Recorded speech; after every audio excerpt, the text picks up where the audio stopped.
What is up, YouTubers and lovers of budget cars and bikes? Welcome back to the channel, and something a little bit different that I've wanted to do for quite a while and never actually gotten around to because I wasn't sure how to do a screen record. I'm not very technically savvy in that respect, but I've seen other people do it on their video channels, on their YouTube channels, and I wanted to just quickly show you and hopefully help you when it comes to if you're thinking about buying salvage bikes and cars, that kind of stuff, where to go, you know, the kind of websites that can help you in that respect. There's obviously the ubiquitous Copart, which has got some good and some bad reviews, of course, as they all tend to do. But I don't use Copart simply because it's so far away from me. My nearest Copart centre, as it were, is in Bristol, which means it's transporting the vehicles down to me here in Cornwall can be quite expensive. Plus, their fees are a lot more than Synetiq. I watched a guy the other day. He bought a car for about £2,000, I think, and it was getting on for 400 quid in fees, plus another couple of hundred quid to get it shipped, plus then he's got to fix it. It doesn't make financial sense for me to buy something at Copart compared to Synetiq in that respect. So I tend to use Synetiq. It's 50 quid a year for your membership, and then obviously that's 12 months of bidding. You have got fees, but it's all pretty much well explained as well. If we pop into here for a second, you'll see there's a little thing here that talks about fees and bids and where it is, that kind of stuff. But we're not going to look at this one, obviously, just yet. We're going to have a little look at my Synetiq, as it were.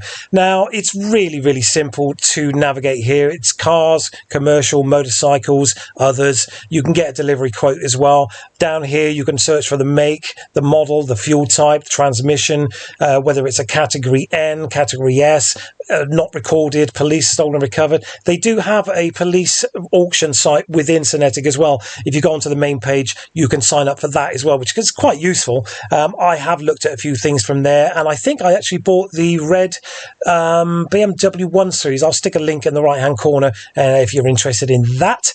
I tend to basically put my postcode in, and I use either Cumbelic, which is about 30 miles away from me, or Hills in Exeter, which is about 60 miles from me. Now, Hills will charge me 60 quid to get the car here.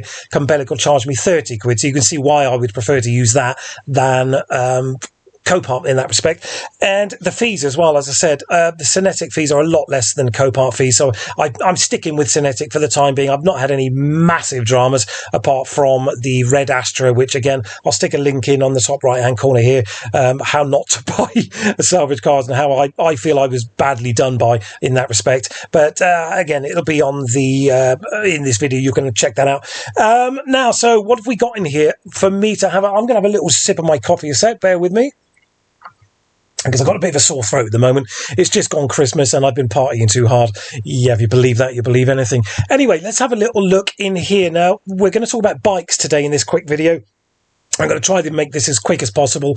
And I'll let you into a secret, we have actually bought a salvage bike and we didn't actually repair it. That's another video. It's going to be coming in about 2 to 4 weeks. I'll have that video up. There's a couple of videos in there where I bought a salvage motorcycle, Cat N, what I did with it, how it arrived, and what happened to it in the end, kind of thing. So if you're interested in that, keep an eye out on the channel, subscribe if you haven't subscribed, and you'll see that as well. My first ever salvage motorcycle, which I bought from Synetiq.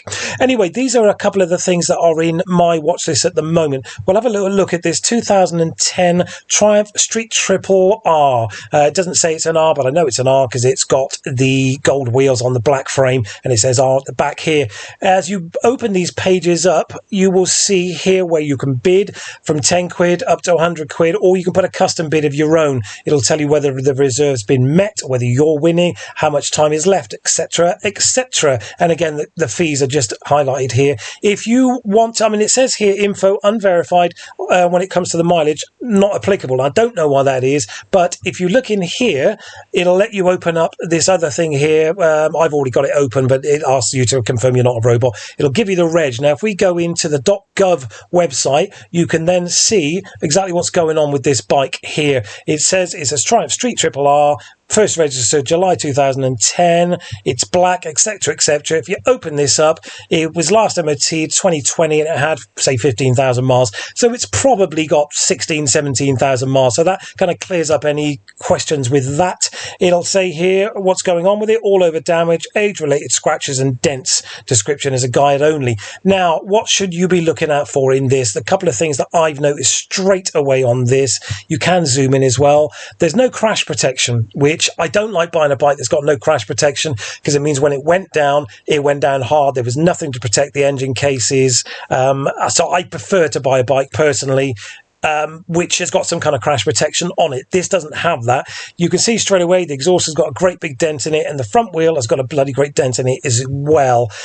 As we look through the pictures, again, you'll see the dent in the exhaust. The foot peg here as well for the rear brake, that's missing. So it's obviously gone down on this right-hand side. There doesn't seem to be any marks on the engine cases, which is a bit weird. I think these are aftermarket protectors actually here in hindsight, because I've not seen those on here. There's a bit of something going on at the back as well. It's got a tail tardy. The wires, obviously there's something weird going on here, but it has got a crack in the rear cowl as well.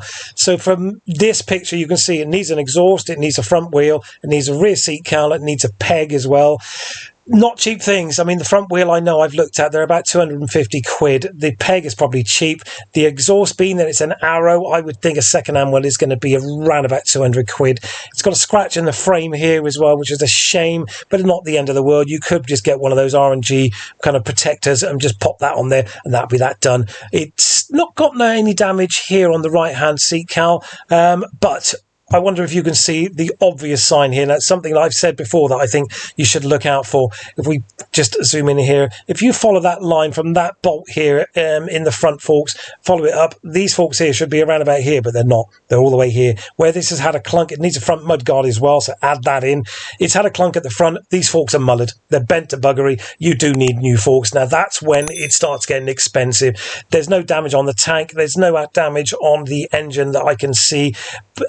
It needs a front wheel and it needs a rear brake side peg, as I said. It needs an exhaust, but that's the expensive bit there. That fork has gone. You've got to look closely at these pictures because they're not going to tell you. As you can see, if we close down this here again and look down, it doesn't say anything about it needing new forks. It just says all over damage. Be aware of that. It also says the engine starts, no. The drivetrain starts, drives, no. Now, that generally speaking is not necessarily true, because when I've called these guys before, I think this is at Hills, isn't it? Yeah, Hill Salvage. When I've called them in the past and asked to talk to them about the bike, the guy did tell me, we normally put down that it doesn't start and drive because we don't want to get into all that kind of nonsense.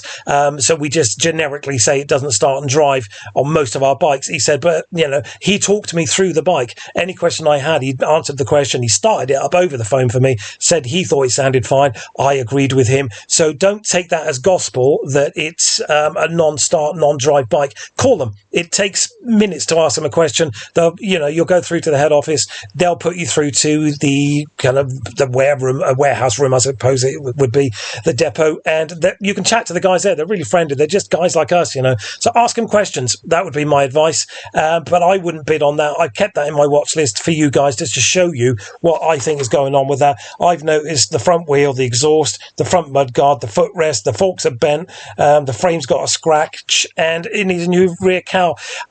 Because it's, getting on for 12 years old, I would think the value, being that it's the R, the value on those generally is about $4,500 uncrashed. Because it's got all those problems, I think you could be easily spending $1,000 on that bike. If you've spent $1,000 on it, even if you want it at this 700 quid, with the fees, it's probably $1,000 and get it delivered. It then owes you $2,000. I think it's probably worth $2,500, maybe $3,000 at best. It's not a bike I'd be interested in. A bike I would be interested in, however, is this beautiful Speed Triple RS. Not seen one of these at auction before. Beautiful, beautiful bike.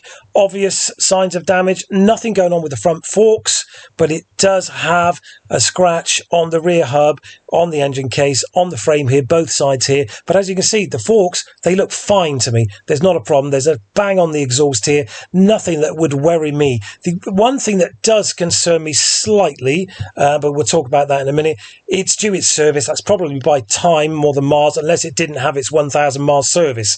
And as you can see, the dash works. Huge bonus, the dash works. box. Obviously, the keys are there, but it does say, if we pop down here a little bit, it does say the mileage is 5,000. If you just check back there, it says it's 1,000, which is a bit odd. And you can't check the MOT because it's not had its first MOT. Again, engine starts, no. Drivetrain drives, no. I would call them. In fact, I'm gonna call them because there's a bike I'm very interested in. It's £3,000 at the moment. These tend to go uncrashed for about £8.5 private, £9.5 dealer.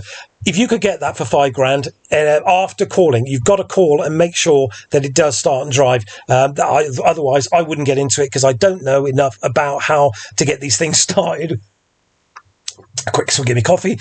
I wouldn't know how to fix this. It's very technical. It's a 2018, and as you can see from this kind of dash area here, if you ring them up and they say no, we couldn't start it, walk away would be my advice, because I personally couldn't get into this because I wouldn't know how to fix it. But it is something that I am very much considering. There's another bike I think we looked at in here as well.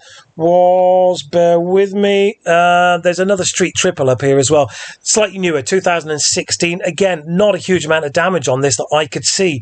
The exhaust, bit of a bump on it, front wheel gone, no obvious marks to the tank or the lights or the handlebars. Now that front fork, as you can see, if we take that back, I don't see a problem. That's a really good angle there to see that fork. I don't think the forks have got a problem. From what I can see, it's got an exhaust that needs looking at, but not necessarily replacing. It's got a front wheel that needs replacing, not over the top difficult. And if we go to this side, there's nothing really going on here that would worry me. Again, the forks, not a problem. But it's just bizarre how they've categorized that as a Cat N write-off. I'm really not quite sure why. Again, if it's this one actually says it engine drives, starts and drives. Is that Hills again? Yeah, it's Hills again, so not quite sure about that. 9,000 miles, but at least you know without having to call them that it starts and drives. I am very, very interested in this little bike as well, to be fair, because it's obvious it starts and drives. Now, when it comes to values, this is something else, again, that you need to consider. What I would suggest you do is you go straight into eBay and you find out what the cheapest 675 2016 Street Triple is going for. Uncrashed, obviously, and then you work it out from there what you think it's worth, how much it's going to cost to fix it. Study the pictures. Study the pictures is my advice. And bear in mind the fees on top, the delivery to your door, what it's going to cost you to fix it, and what you can realistically sell it for. Now, when we talk about this Speed Triple RS here, as I said, uncrashed, they're £8.5 I would say privately. Crashed, probably that takes that down to £6.5. Now, bearing in mind what it needs to fix it, if it starts and drives this bike, if I call them and they say yes it starts, yes it rides, and I would be looking at £5,000 for that.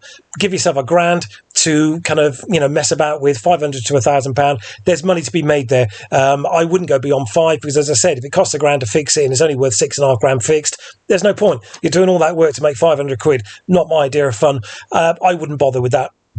Anyway, that's going to be it for this bike video. As I said, we have bought a Salvage bike. It's coming to the channel really, really soon. This is just a quick heads up on what I do, where I buy my stuff. And as I've started looking at Salvage bikes, and I've done one and the video's coming soon, subscribe and you'll see that, and you'll see exactly what happened, how much we paid for it, what we got for it, and what was wrong with it, because it's quite interesting. Seriously, if you haven't subscribed, subscribe and you'll see exactly what's going on with that. We're going to do one on cars next as well. I'll show you exactly what's in my watch list and what to look out for there as well, because it's different things. Looking out for cars and what's on them and what you should be looking at and fees, etc., is different to bikes. So we're going to do a separate video on that. And if you're interested, drop it in the comments. If you're interested, we're going to do a video on live bidding as well, because I know people actually do like that. I like watching that, but it's slightly different to Copart, because every time you put in a bid, it extends the remaining time by, I think it's 30 seconds or something. So if you're interested in that and you think it'd be something that you'd be interested in seeing,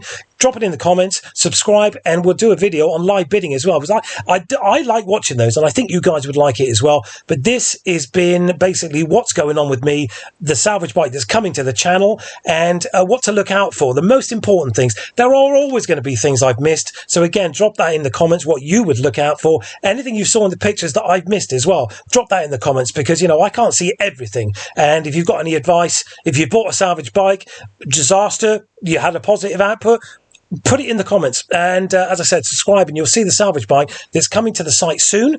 And I'm hoping that's going to be of interest. We'll do a car one next, and then we'll do a live bidding if people are interested in that. So subscribe, follow, share, like, all that good stuff. And watch out for the car one and the live bidding one, which will be coming soon. All right. Thanks for watching, guys.